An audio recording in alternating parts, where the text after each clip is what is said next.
आसर कार्तिक डोरी बांधिदेल।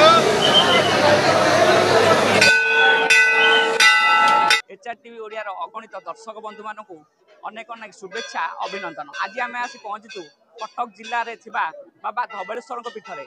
आज हूँ पंचकर चतुर्थ दिन। आज बाबा हरिहर बेश दर्शन देइछंती।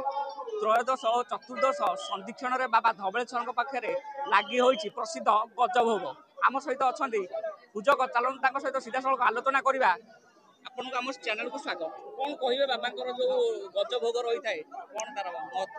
जय श्री गुरुभ्यो नमः। आज हूँ देवदेव बाबा धबलेश्वर पीठ आज चलचंचल कहीं आज पवित्र कार्तिक मासर चतुर्थ दिन जहाँ चतुर्दशी कहुए एवं यही चतुर्दशी त्रयोदशी एवं चतुर्दशी संदीक्षण में ठाकुर पाखे गजमंडा एवं तरण ठाकुर पाखे अर्पण कराइला।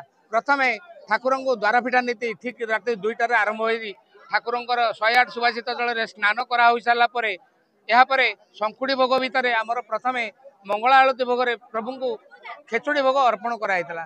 खेचुड़ी भोग पर अन्न डालमा खीरी खटा एवं खेचुड़ी प्रस्तुत भाव में कराई सारापर ठाकुर को घर्षण भोग एवं घर्षण भोग पर गज भोग जितेबाला त्रयोदशी एवं चतुर्दशी संदीक्षण में ठाकुर पाखे अर्पण हो हरिहर भेट हो सारापर बर्तमान सबु श्रद्धालु को वितरण कराउछि। समस्ते आज यही पवित्र दिन में सर्वे भवन्तु सुखिनः सर्वे सन्तु निरामय सर्वे भद्राणि पश्यन्तु मा कश्चित् दुःखभाग् भवेत्। ओम शांति ओम शांति ओम शांति।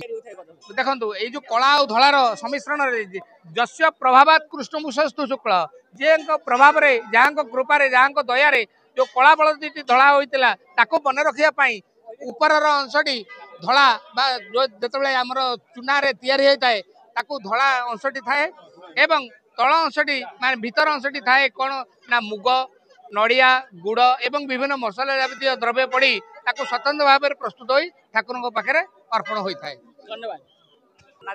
से बाबा महिमा संपर्क में सूचना देउथिले। जदि आमे कहिबा लक्षाधिक भक्तंकर ओडिशार कोण अनुकोणरू भिड़ लगी। जदि कहिबा पुलिस प्रशासन पक्षर 15 प्लाटून पुलिस फोर्स नियोजित करा जायतिबा बेले 20 जन आईआईसी नियोजित करा जायछि। शांति श्रृंखला दर्शन पाई पुलिस पक्षर व्यापक बंदोबस्त करा जायछि।